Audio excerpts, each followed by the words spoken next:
It is 4 p.m. We're bringing developing news. And the stories behind the headlines. This is Storycon. I'm Regina Lay. I'm Ed Lingao. Some stories we're watching this Monday, June 23. The world is awaiting Iran's response after U.S.-Israel strikes level key nuclear sites in Fordo. Iran has vowed retaliation as global markets shudder and the airspace across the Middle East remains shut down.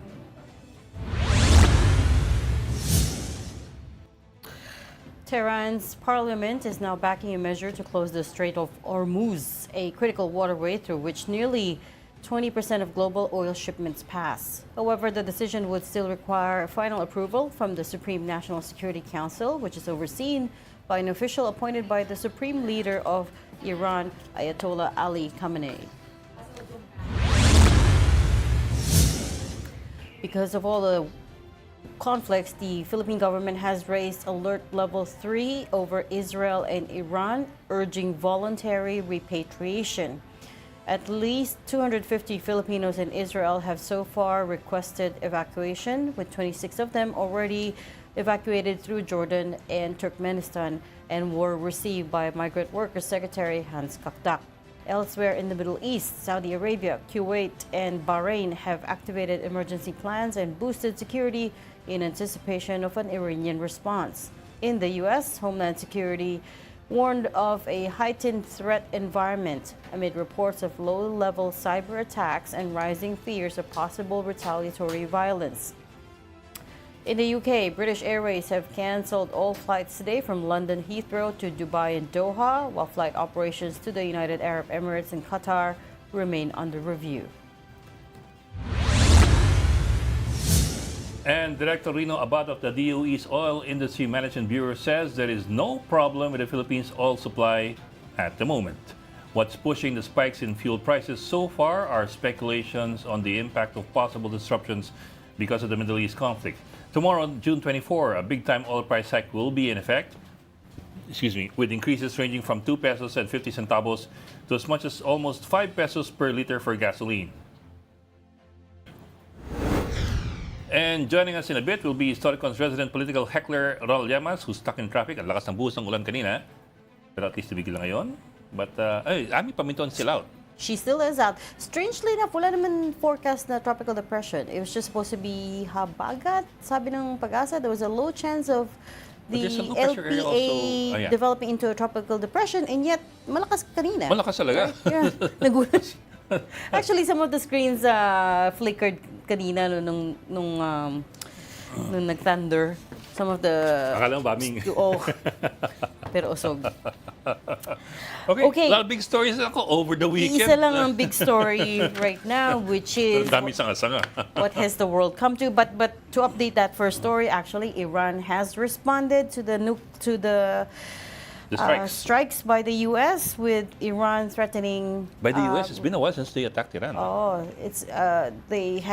Iran has said that the U.S. should be prepared for retaliatory attacks, and in fact, they are threatening to strike U.S. bases in the Middle East and elsewhere.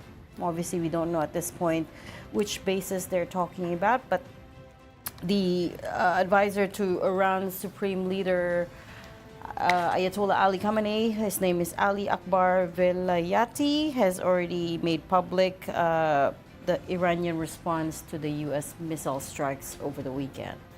I think the last time the U.S. directly attacked Iran, if you might call it that, was Desert One in 1980 or 1981, when they tried to rescue the American hostages in the embassy. That's the Iran-Contra Wars. No. Iba pa yun. No. The Iran-Contra Wars is different. That's the diversion of funds from Iran for the Contra rebels in Nicaragua. Correct, but it was related to apparently Iran, rather the U.S. secretly selling arms to Iran in the 1980s. Kahit na may arms embargo at that time. So the only point we're trying to make here is yung U.S.-Iran relationship has been very tenuous for decades. Yeah. And until now, wala pa silang formal diplomatic relations, if I recall correctly. from the 1950s when the Allied forces assisted the coup d'etat to overthrow the democratic regime in Iran, leading to the Shah taking over. And the Shah was deposed in 1979. And That was a brutal time for Iranians when the Shah was in power. in fact, during that time, until 1979, the Iranians were, the Shah specifically, were allied with the U.S. In fact, Iran was the only country that the U.S. sold F-14s to. From Top Gun, the Tomcats. Yeah. Iran is the only country that got F-14s from the United States nung panahon ng Shah.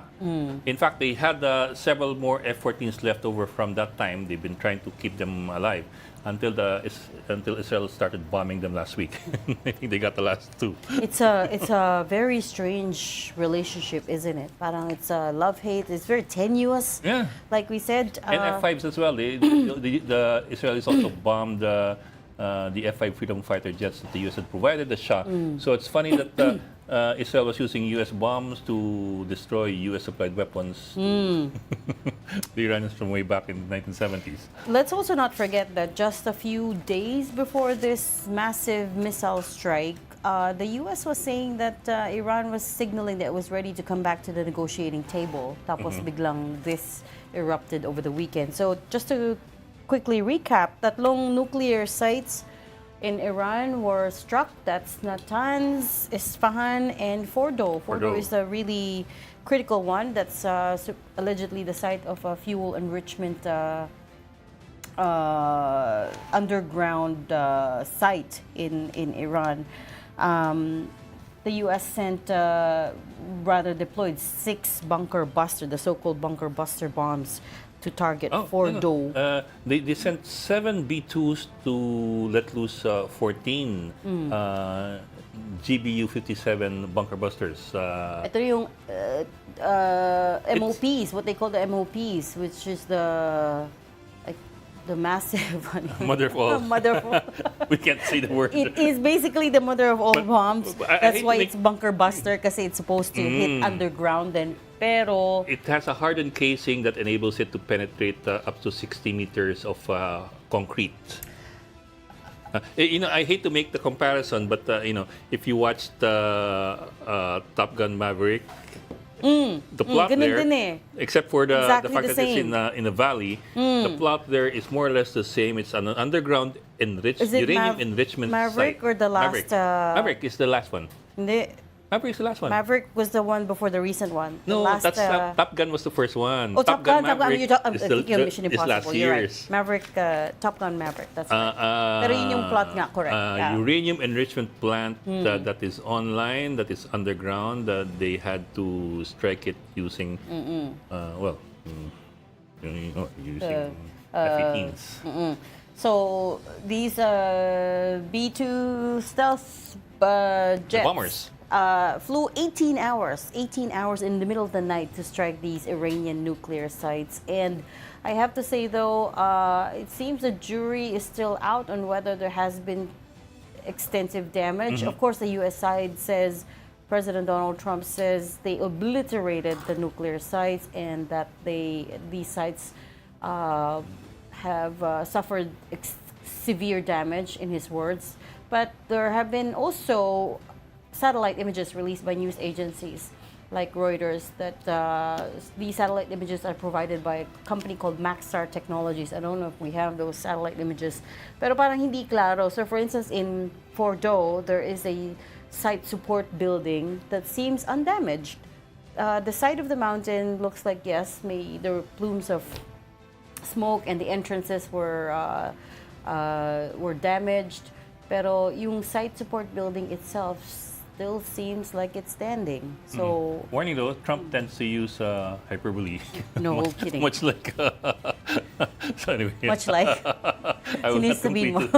I'll leave it to Tito Ronald to complete the sentence. Okay, but of course, the Iranian side, ang alam ko, has already acknowledged na there was damage. They said they were hit by enemy missiles, enemy airstrikes. But again, the question is, were they successful in taking out the nuclear sites, which is the whole point of this attack, right? This footage that we're looking at, I'm not sure which one this is. I'm not really sure myself. Do we know which footage is this? Itong the smoke. From the Associated Press. No, but what site is this? Okay, well, it doesn't look like massive damage This is not- from this video, this is- so we Okay, can't really but- tell if that's the one from the B2s. No, this is not footage from the Iranian missile strike over the weekend. I don't think that's. It looks like it's Israel actually. Yeah, could be. Mukhang Could be ballistic missiles lang. ballistic missiles into Israel, which, by the way, it hasn't let up. They're still shooting missiles at each other even after the big escalation of the weekend. I pulled up the map in case you'd want to Oh, talk about the critical part of the region, which is the Strait of Hormuz. Correct. So, why is everyone worried at this point? What did they say? 20% of global oil passes through the strait. And if you notice the strait, wala lang akong ano dito eh. The northern part of the strait, actually of the Gulf, the Persian Gulf, is almost all Iran. This entire coastline is Iran. This is Saudi, Bahrain, Qatar, United Arab Emirates. So halo-halo na rito sa south. Eh. So that's almost all Iran. And this is where, 20% of the world's oil passes through. So that's equivalent to about 20 million barrels a day that passes through this very narrow strait. And 30% of natural gas also passes through this area. Another number I saw was 85% of the oil that passes through here goes to Asia. So whatever happens here to the oil supply Directly here impacts the oil supply in Asia. in Asia. So that means our prices could be affected. Now, if you zoom in a bit, let me just zoom in a bit. Sorry, this is a bit slow. So like I said, this is all Iran. This northern coastline here of the Gulf is Iran. Teka, let me zoom out first so you have a better idea. Okay, so this is the Persian Gulf, and this is the Gulf of Oman where it connects to, and this is, I think this is already the Indian Ocean. So that's where the oil comes from here, from oil depots here, and goes out here to oil tankers and goes out to the rest of the world. Now, if you zoom in, like I said, the northern part is mostly Iran. This is the narrowest part. That's around 33 kilometers long from coast to coast. The shipping lane in this part is only 3 kilometers wide. So, ganun kaliit lang. And ito pa, if you zoom in some more, this is the narrowest part. This is a major Iranian base. Bandar Abbas is a major Iranian base. The Iranians also have a naval base here in this island here, which is just, which further narrows the Straits of Hormuz. This is Larak Island. Also, right here in the middle, the Iranians also have middle of the Gulf. Air base. Abu Musa, an Iranian air base. You can see the airstrip here. Come on. Yeah, there you go. Abu Musa Airport. And also right here in the middle, you have Siri International Airport. Not to be mistaken for your Not Apple Intelligence. There. So you have several key military installations of Iran, not just at the edge of the Persian Gulf, but also in the middle of the Persian Gulf. Right in the middle. And again, they control this. The whole northern whole part. coastline. Qashm is of course Iranian. Bandar Abbas is really a major military air and naval base. So this one is Dubai. That's so near Persian Gulf. That's Dubai. That's where so many Filipinos work and live. And of course, sinasabi ni Reggie, It's a major commercial and financial hub, right? For commerce with Asia, the U.S. It's a global financial center. So kung magkagulo dito, magkaipitan It dito, could spill over. affects everybody in that area. Is a worry. Also, as you noticed, Iran has developed quite a bit of surface to surface missiles. Quite a lot of them already. You've seen this in Israel with their shooting missiles into Israel. So you can be certain that they've also deployed a lot of surface to surface missiles along the coastline against ships. So that also complicates things for shipping. You see how small it is when you zoom out. You see how small it is. The two air bases Oh, yeah, that yeah. you pointed out. This one and this Grabe, one. no? Oh, and actually, in the grand scheme of things, maliit lang siya. It's a very narrow strait. These are very small islands, but it's amazing how much damage that they could wreak potentially on the global economy. And those are major places. Those are major bases because, for example, Siri calls itself an international airport. Although I don't think any international visitors really go there. And any Not right. commercial jets are allowed to fly in. So yeah, that's what we're all on the lookout for. What's Lapit gonna din sa happen Doha. Qatar, Not too far away. I mean, the closest is, There of you have course, Dubai Dubai. and Oman. Abu Dhabi. Pero Doha in Qatar is also not too far away. So the 26, so because the Kuwait. Iranian and Israeli airspaces are closed right now, yung mga na-evacuate out of Iran were dinaan sa land borders. They were passed through Jordan and Yeah, Jordan. Turkmenistan. Sa taas. Especially for those coming from Israel, ano yan eh? Dito There. yan eh. To there. Jordan. That's Correct. where we're supposed to exit when we So- were in Iraq. So tawid sila ng Jordan and that's relatively And also safe na. Turkmenistan. Where's Turkmenistan? Turkmenistan. No, Dinaan Turkmenistan din ano? partly. No, but daw. Turkmenistan's in the stands in Central Asia. But they said that, I don't know how they did it, but the DMW said there were some, There's Turkmenistan. baka umakyat. You have to go up first. Okay, maybe coming from Iran. Coming That's from right. Iran, you cross into It's not just Turkmenistan. Israel and Iran, but the ones who Yeah. had to be evacuated out of Israel and Iran. Yeah, because they share a border with Turkmenistan. So And actually imagine with- how with long Iraq, the land with journey Afghanistan is. too. Imagine how Oh long yeah. the Those are mountains, huh? Those are mountains. And that's This a is hard mountainous ride. region. Look. Pag nag-zoom in ka ngayon, pero look how far it is. This is Afghanistan already, and then those are the stands. You're right. Afghanistan, Look, Turkmenistan. these are all mountainous terrain. Yeah. Like, they look like Especially this really area rough here. crossing.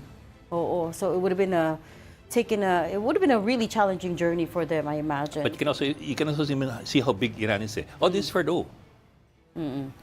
Ayan. And yung Fordo, one of the ones that was blasted over the weekend. There you go. But that's as far as we can go because we don't know exactly where that area is in Fordo. Yeah. Okay, I think we have enough. Meron Okay. Reyes? We're gonna come back to domestic issues first. Take a closer look at local politics and what's happening today. And of course, the big news is Vice President Sara Duterte has until today to answer the Senate summons. For the latest, we have mobile journalist Mary Mon Reyes with us. Mary Mon, what is the latest? Nag-file na ba ng response si Vice President? Maganda nga po sa inyo. So far, nakaantabay pa tayo dito sa labas ng tanggapan ni Senate President Chis Escudero at ni Senate Secretary Atty. Renato Bantug. And as per the information na nakuha natin, yung camp ni Vice President Sara Duterte has until 7 o'clock p.m., which is technically yung office hours ng Senado ngayon, to file yung kanilang response doon nga sa writ of summons na ipinadala noong June 11. Since they have the non-extendable of 10 days to response, yung June 21 kasi, Sabado yun, kaya nausog siya till today, June 23. Pero nung natanong natin si Sec Bantug, kung sakali po ba lagpas 7 o'clock p.m. bigla ang dumating dito kasi even until now, wala pa tayong impormasyon kung may pupunta ba. Ang latest na nakuha lang natin mula sa camp nila VP Sara is mukhang magiging messenger lang at isang messenger lang ang pupunta dito at magdadala ng kanilang physical response to the summons and potentially baka hindi isang legal counsel or abogado. Pero nung natanong nga natin, if ever na lumagpas 7 o'clock p.m., ang sabi dito ni Sec, he will be making consultations daw kung paano nila tutugunan yung magiging pagtanggap doon sa kanilang response. Pero for now, so far naman, wala pa naman sa ating binibigay na impormasyon si Sec kung aalis ba siya ng saktong 7 o baka lagpas 7 p.m. mananatili pa rin daw silang nakaantabay dito. Pero so far, simula kayo na umaga until this point of the afternoon, wala pa. Pero potentially, mukhang eto na nga sa likuran natin ang camp ni na VP Sara Duterte at formal na nilang ihahain dito ang kanilang response doon sa writ of summons. Though we are still waiting kasi ang nasabi rin sa atin kanina, baka wala raw magiging opportunity for an interview. So baka mamaya ang kakausapin lang natin dito si Senate Secretary. What if she waives her right to to respond officially or formally dun sa charges? What happens then?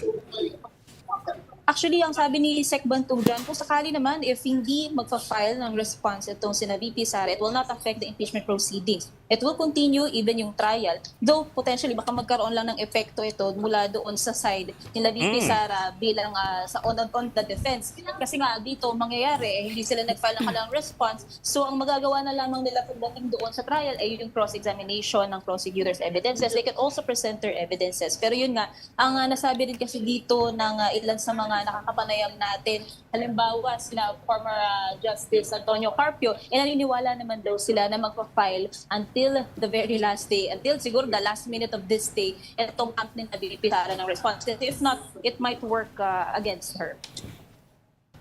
Pero yung ngayon tanong siguro kung hindi siya makapag-file ng kanyang but she still be able to present evidence, you mean, or she'll still be able to present her side even though she has no formal filing? I mean, in the court itself, in the trial itself. Yes, yun din yung pinakaabangan natin kasi may napag-usapan dito na titignan natin since magro-roll out sa 20th Congress itong pinaka-impeachment proceeding kasi pre-trial pa lang naman ito. Posibleng magkaroon din ng desisyon ang 20th Congress kung papayagan ba nilang magpasa pa ng ebidensya after the deadline yung panig ni VP Sara Duterte. So far kasi tikom pa ang bibig dito ng Senado, wala pa tayo makuhang sagot mula sa kanila. What they're waiting for today is if magpapasa ng sagot doon sa writ of summons itong sila VP Sara Duterte, or if not, doon na natin titignan kung paano ito mag-roll out. Pero still, it will not affect the impeachment proceeding, it will not affect the impeachment trial. It will proceed pa rin. And doon yung titignan natin once na magbukas yung 20th Congress this July. Okay. Parang parang nung House filing of the impeachment complaint. We have to wait till the very, very last minute. Okay, we'll leave that there for now. Pero habol ako. So hindi naman kailangan in-person padala yan, no? Yung, can be this the so lawyers. pwede siyang ipag-grab. Basta kailangan maipadala dito. Tatanong din natin actually, Bok, kung pwede kong digital copy na lang yung ipapadala kaya nila na response. Pero ang nasabi kasi sa atin, wala raw inilabas yung Senate na magiging official email kung saan ito ipapadala. So until ngayon, ang ina-expect nila is yung physical copy talaga ng response ang dadalhin dito. Yes, at ang nakuha nga natin na impormasyon dyan, messenger ang magdadala mula sa side nila VP Sara. Pero titignan natin, baka mamaya may kasama ng legal counsel kasi mahaba-haba yung roster ng makakasama ditong counsel o mga abogado ni VP Sara. Well, they also have to factor in the traffic today. Sa Maynila, pati pa naman. Umulan pa naman. Okay, we'll leave that there. Thank you so much for your reporting. Mobile journalist Mary Mon Reyes will check in again after the close of business today. Baka naman nakahabol. Thank you. And speaking of nakahabol. Ito, naglalamove lang ata ito. Naglalamove ko, nagangkas. Mas nauna pa ako doon sa ipapadala sa Senate. Parang nung March, no? Ay, nung Feb pala. Parang nung Feb lang. You're watching Storycon on One News. You just need to take a very quick break. Ikaw mo pakilala. Ay, ano pa ulit? Anong title niyo? Si Ronald Cadema. Depende. Ronald Llamas. Depende kung anong intro mo today. Ating The political late actor. but great. The late but great. The late but great. Ronald Llamas. That was almost a compliment. We just need to... Uy, bite your tongue. We just need to take a very quick break. We'll be right back. Stay with us. This is the Story Conference Group or the Storycon Group.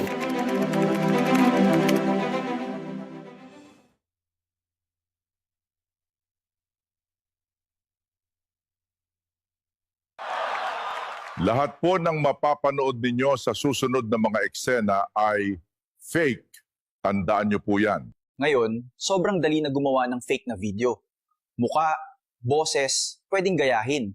Parang totoo, pero hindi. Yung fake videos, pwedeng gamitin yan para manghingi ng OTP, password, o mag-spread ng maling impormasyon.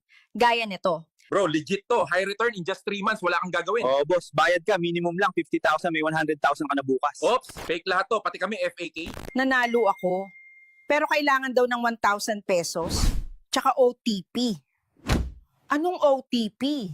Inday, na-aksidente si sir. Nasa ospital. Karon dayon nagpadala og kwarta. Unsa? Ay, fake pala ako. Pati itong buong eksena. Good morning po.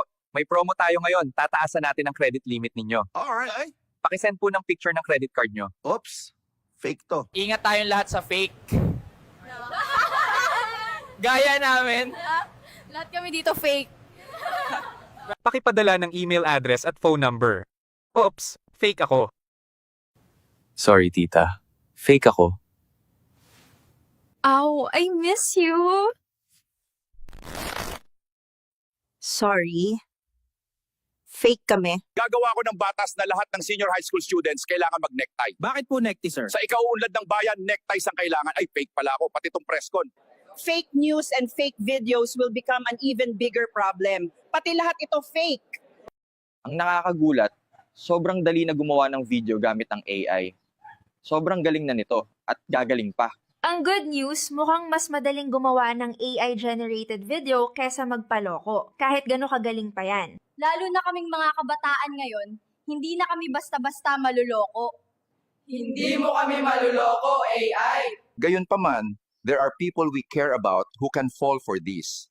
At aminin, baka one day, mabiktima ka rin. Saka sa totoo lang, lahat ng scam na to, lumana. But we've seen that every old scam tries to use the newest technology. We have also seen that even the oldest scams and the newest toys are no match for knowledge, awareness, and watching out for each other.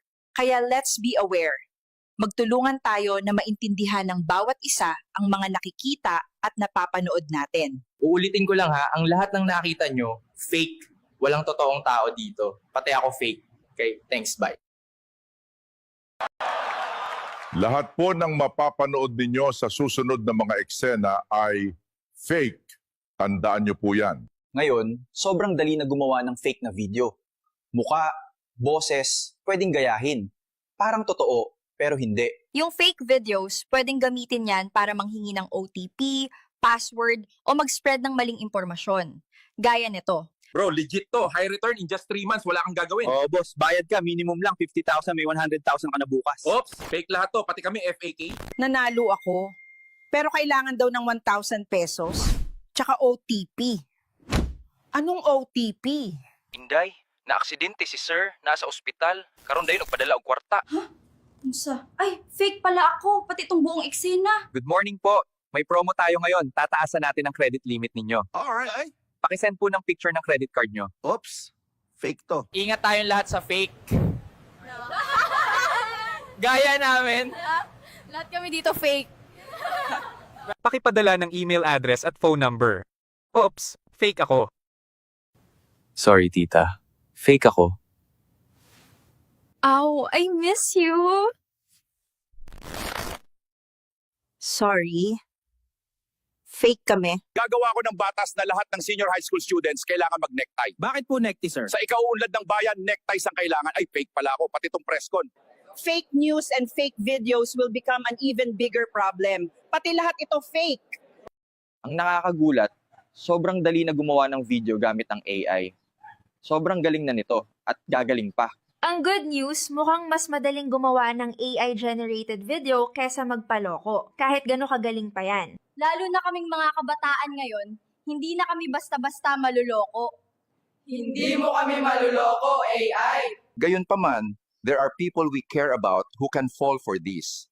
At aminin, baka one day, mabiktima ka rin. Saka sa totoo lang, lahat ng scam na to, lumana. But we've seen that every old scam tries to use the newest technology. We have also seen that even the oldest scams and the newest toys are no match for knowledge, awareness, and watching out for each other. Kaya let's be aware. Magtulungan tayo na maintindihan ng bawat isa ang mga nakikita at napapanood natin. Uulitin ko lang ha, ang lahat ng nakita nyo, fake. Walang totoong tao dito. Pati ako fake. Okay, thanks, bye. Lahat po ng mapapanood ninyo sa susunod na mga eksena ay fake. Tandaan nyo po yan. Ngayon, sobrang dali na gumawa ng fake na video. Muka, boses, pwedeng gayahin. Parang totoo, pero hindi. Yung fake videos, pwedeng gamitin yan para manghingi ng OTP, password, o mag-spread ng maling impormasyon. Gaya nito. Bro, legit to. High return in just 3 months. Wala kang gagawin. Oh, boss, bayad ka. Minimum lang 50,000, may 100,000 ka na bukas. Oops, fake lahat to. Pati kami FAK. Nanalo ako. Pero kailangan daw ng 1,000 pesos. tsaka OTP. Anong OTP? Inday,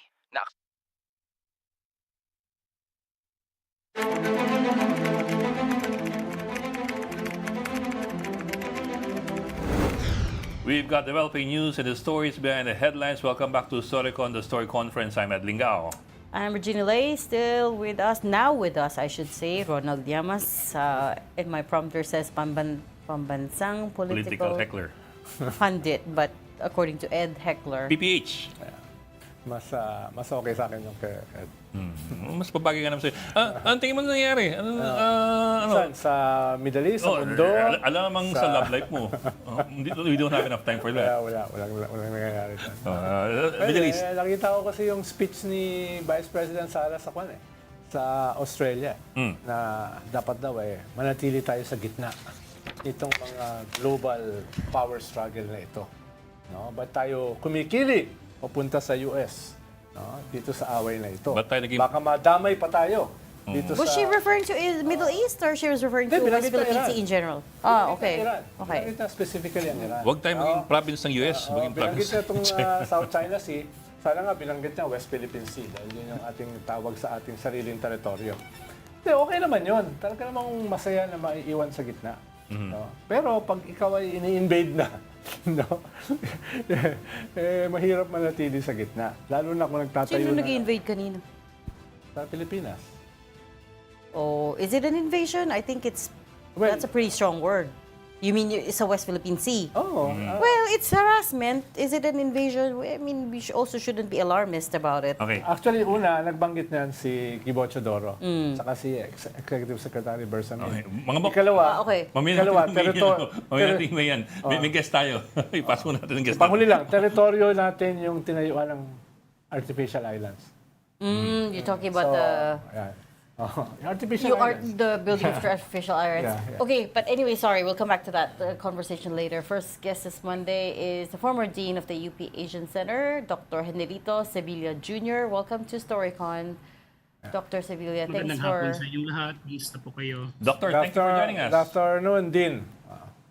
Magandang hapon po. Kumusta po kayo? Maliwanag po ba? Or maliwanag po. Parang, oo nga, mukhang paulan din sa Oo. Actually po, maliwanag lang po kayo. Ang tanong namin kung maliwanag o malabo ba yung nangyari sa Middle East at anong epekto sa atin. Oo nga, medyo masalimuot. Ano po? Everybody's on tenterhooks right now kasi yes, of course Iran and Israel have been at it for a week already, pero pumasok ang US over the weekend. So there are a lot of people wondering, among other things, if it will spill over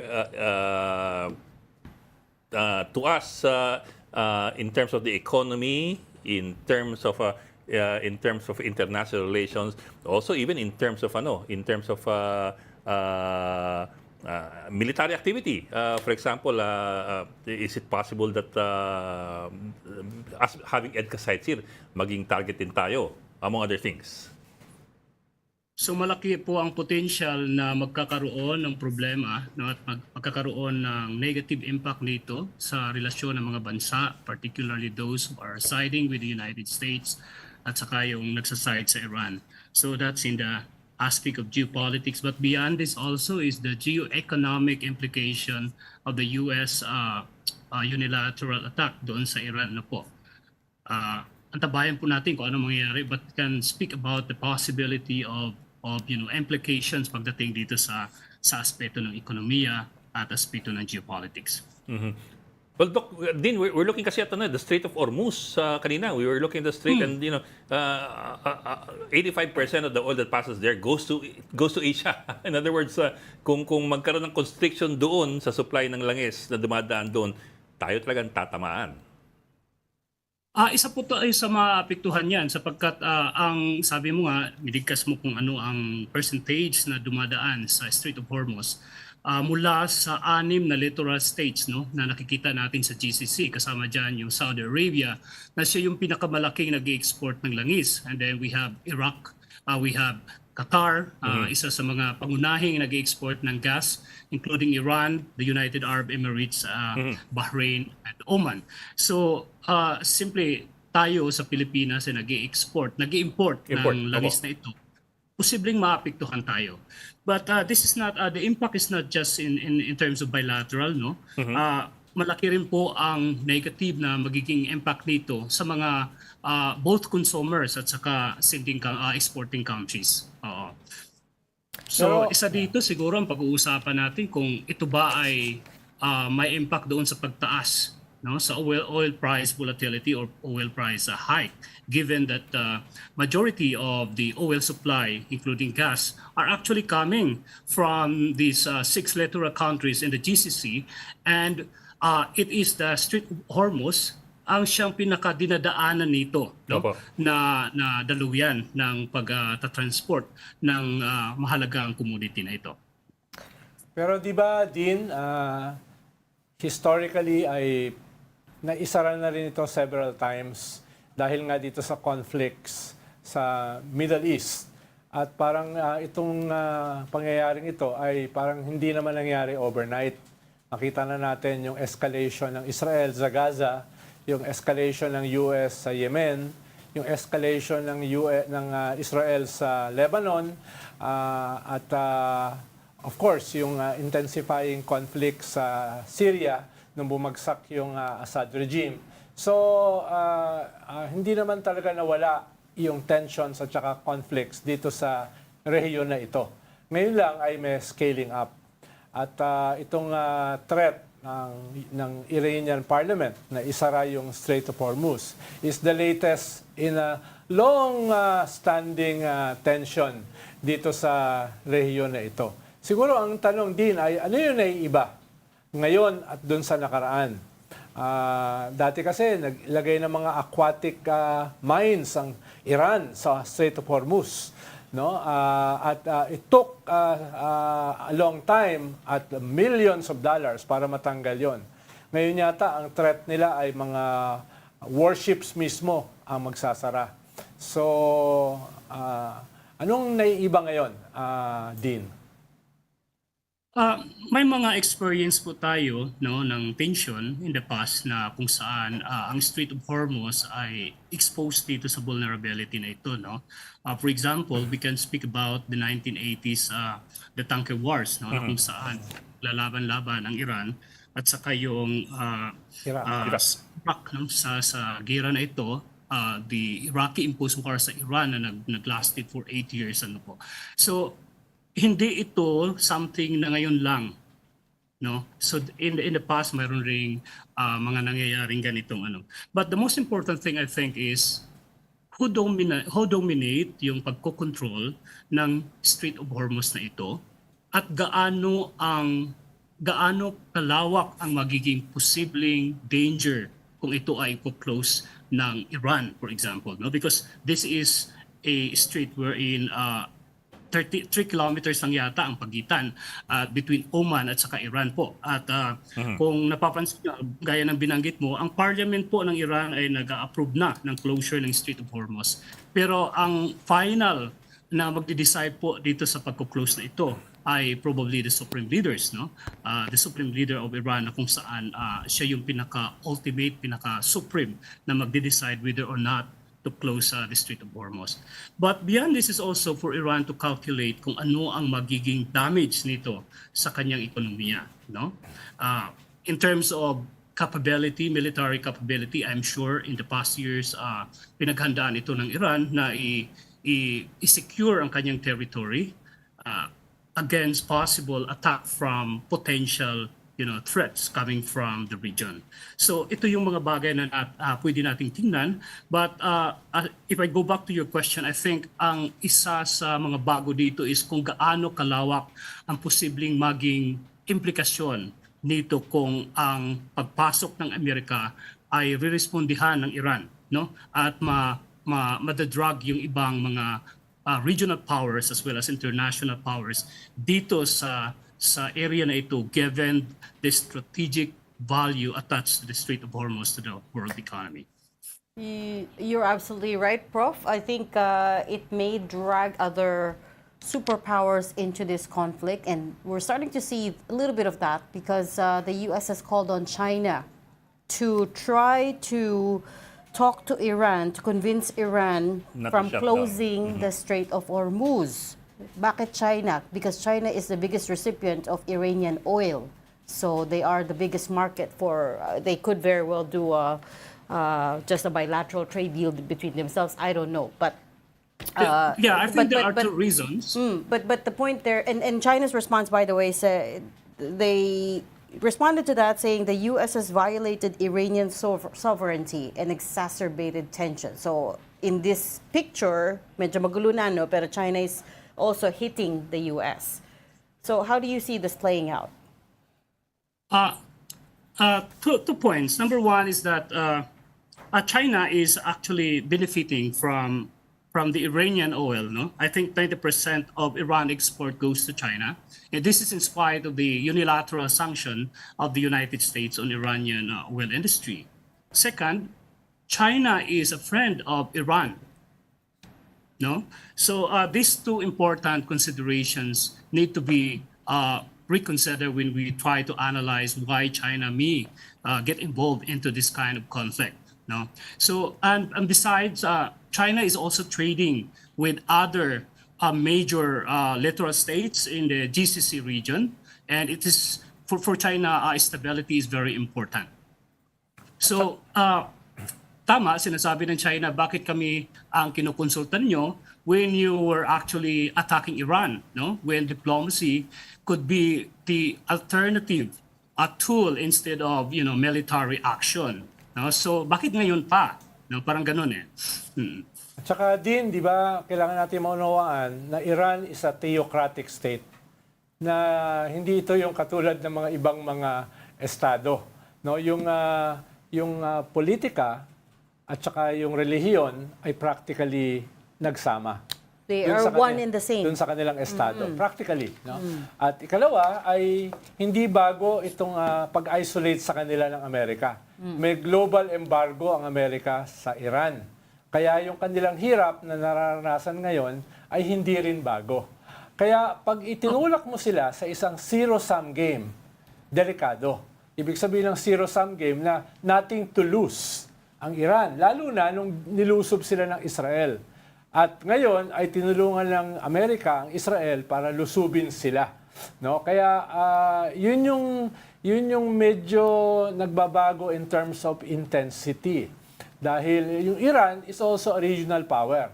May presence sila sa Iraq, may presence sila sa Syria, may presence sila sa Yemen, may presence sila sa Lebanon, may presence sila sa Gaza. So yung danger of it becoming a regional confrontation ay practically nandun na. Scaling up lang ang mangyayari kung sakali.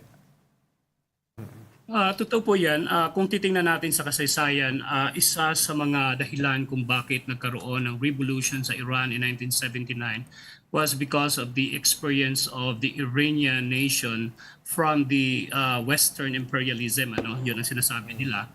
And there were two important points in history, in the contemporary history na pwede nating isite. One of this was actually the White Revolution, and the second one was the Capitulation Bill. Lahat yan ay nagbibigay ng pribilehiyo sa mga Amerikano na nagsiservice doon sa Iran. At ito ang dahilan kung bakit nagkaroon ng Islamic Revolution in 1979, which basically led to the establishment of the Islamic Republic of Iran. So until 40 years now, successful po ang pamamahala ng Islamic Republic ng Iran. It is a legitimate government. It is not something, a regime that other Western countries called Iran. It is a legitimate government. It has its own political system, functioning political system, which may be different from other governments around the world. So yung sistema ng tinatawag nila wilayatul faqih or the role of juries, Islamic juries, yun po ang sistema na nag-guide ng Islamic Republic of Iran through 40 years of its existence. So in short, in the past 40 years, palagi pong nagkaroon ng problema ang Amerika sa Iran. The US government is looking at Iran as a threat, even if hindi naman natin pwedeng, well, that's the perspective and the narrative of the US, but from the Iranian perspective, I don't understand why the US is calling them as a threat. probably because Iran is against imperial policy or colonial policy of the U.S. in the greater Middle East and North African region. Okay, and on that note, we'll leave the conversation there. Thank you so much for your insights today and for joining Storycon. Dr. Henelito Sevilla Jr., he's the former dean at the UP Asian Center. Thank you, sir. for your Salamat, time. Dean. You're welcome. Thank you. Salamat din. Ano, punta ka na, ano? Ikaw yung deploy de-deploy namin. Pwede ba? To Eh, check if the nuclear sites are still operating. Nakapunta na ako ron twice. Sa Kondo? Sa Iran. Sa Iran, Tehran. Tehran. No, nakapunta na rin ako sa Israel 4 times. No, Tel Aviv, etc. Napunta rin ako dun sa Palestinian area, sa Ramallah. Buhay ka na rin during the first Israel-Iran conflict. Medyo, high Yung school. ano, yung creation ng High school, Israel. high school ako noon. High school din na nung unang-unang conflict pa lang. Because this goes back hundreds of years. Yung panahon ni Moses o yung Ni Mossad. Ni Mossad. ni Abraham? Namit ko rin si dating Prime Minister, si Shimon Peres. Buhay ka na nung panahon ni Shah. We were just talking about the Shah of Iran. Hindi, kainuman siya. Kainuman mo siya. He was a terror, no? Kakatakot. Kaya very complicated ang history ng Middle East talaga. It is, Dahil nga, it was subdivided by imperial powers before. Just borders on At yung away nila ngayon ay nakaugat dyan sa colonialism na yan. No, dahil hinati-hati sila arbitrarily at yung mga tribal groups dyan na magkakaaway ay nagkaroon ng malaking gulo. No? At yung remnants ng colonialism ay patuloy na sinisingil yung mga problema nila hanggang sa kasalukuyan. In peace. Was there ever a time when we could have said na the Middle East was at peace, at full, I mean, there were decades of quiet. Like most pero it was parts of the also world. tenuous. Like most parts of the world. Dahil mayaman kasi ang Middle East at Africa at malapit yan sa Europe. Kaya yung mga European kingdoms ay parang yun yung kanilang... Pero alam mo, nung hindi pa rin-discover ang langis, tahimik pa yung lugar. Sa bagay, if we date back as far back as before the discovery of oil. Pero strategic kasi location nila din, Dahil sa Mediterranean. It's a crossroads. Dahil yung daanan papuntang, yung Strait of Hormuz, kahit wala pang langis dyan, daanan But yun this desire Hindi lang yun, it's between Africa and Europe. It's daanan niya ng empires. Kahit panahon ng Roma, nung gera nila sa Carthage, nung panahon ni Alexander the Great, sinasakop yan Buhay ka na rin nun. Oo. Dahil yung lolo ko tsaka si Alexander, magkainuman din yan. But joking aside, Anong similarity ni Alexander the Great sa ni Winnie the Pooh? Winnie the Pooh. Pareha silang bay? Hindi, middle name nila, Da. ay, nako. Ed Lingao. May sabihin ka kanina. No, I was gonna say, the question there is, so the U.S. has waded fully into this war. Di ba Trump campaigned on a promise of ending the two current wars, which is Israel, Gaza, and Ukraine, Russia. So now we are on the precipice of another potential. Naniniwala ka kay Trump. He was tweeting Biden Hindi and naman, Obama. pero hindi naman ako bumoto pero the electorate believed him when he said, I will put an end to this war. And I am a peacetime president. Kaya nga siya 2 beses nanalo. Nanalo electorate. Naniniwala electorate sa kanya. Actually, this is the contribution to today's Sang Kuweba Ka Ba Nakatira. Hindi ko na nga bilanggit yun Pero halimbawa, ng panahon ni Obama, nilift niya embargo. Yung pagbalik ni Trump sa Iran. Sa oil. Economy. Buong economy. Sanction. And nung bumalik si Trump, he was pilloried for that by the right. Nung nanalo si Trump, binalik niya embargo. No? Kaya ang hirap sabihin na siya ay para sa kapayapaan. Dahil siya nga yung nakatulong na i-intensify yung tension. At hindi niya iba-backpedal yon. Sa Ukraine naman, sinasabi niya na para siya sa kapayapaan, pero more in favor of Russia. Diba? Na ibigay na ng Ukraine. They were asking for conditions from Ukraine. Bigyan na nila yung bahagi ng kanilang teritoryo sa Russia para magkaroon ng kapayapaan. Of course, hindi naman si papayag ng Ukraine. Paano hahatiin mo yung bansa nila? Kaya yung kanyang lengguwahe about peace ay medyo hindi ganun ka black and white. Yun yung kaya. Pinapaboran niya kasi in a way si Putin at that time. And yet, I distinctly remember when he made that promise. No, I remember In the he was hitting Obama and Biden, saying that they're going to attack Iran to drive their numbers up. Because he kept saying that over and over again. That's an old Wag the dog. tactic from the autocrats' playbook, right? If you're starting to lose support domestically, start a war overseas. It's wag the right? dog. Ang problema niya ngayon ay nagba-backpedal siya dun sa kanyang peace overtures sa Ukraine dahil lahat ng sinabi niya na gagawin daw ni Putin ay hindi ginawa. No? Kaya medyo parang there's nagkakaproblema also siya. the Papayag si relationship Putin sa between to sit Russia down and US. para pag-usapan. Ayaw ni Putin. It's all of these are interconnected. At, and nag-overlapping na siya eh. At tinatawanan siya ni Putin. No, Kaya yun, minsan kasi naniniwala ka na sa sarili mong legend, sa sarili mong propaganda, at nakakalimutan mo yung intricacies ng mundo. No? At parang nasa isang wag ka pa rin. Anong tawag doon? Yung Bubble. Hindi, yung Echo chamber. TV show niya. Si Apprentice? Oh, The Apprentice. The Apprentice. Parang nandun ka pa rin. You're fired. Iba na yung komplikasyon ng mundo. Yeah, because the American government gives the president humongous power to... Doon naka-pattern yung ating system. No? In terms of... Except we don't have nuclear weapons. Nuclear strikes. Pero we have politicians and dynasties. Well, okay. Naniniwala ka ba that the idea is to enact a regime change in Iran? Very clear, very public yung kanilang I know, but very public. do you believe that's all there is to it? Ngayon ka lang nakakita na publicly sinasabi nila, tatanggalin namin ito, papatayin namin itong head of state na ito. I don't know if will they ever get there is the question. There's a quote from Trump. He was saying, Iran can do it naman. The US is the only country. Make Iran great again. Miga. Tama.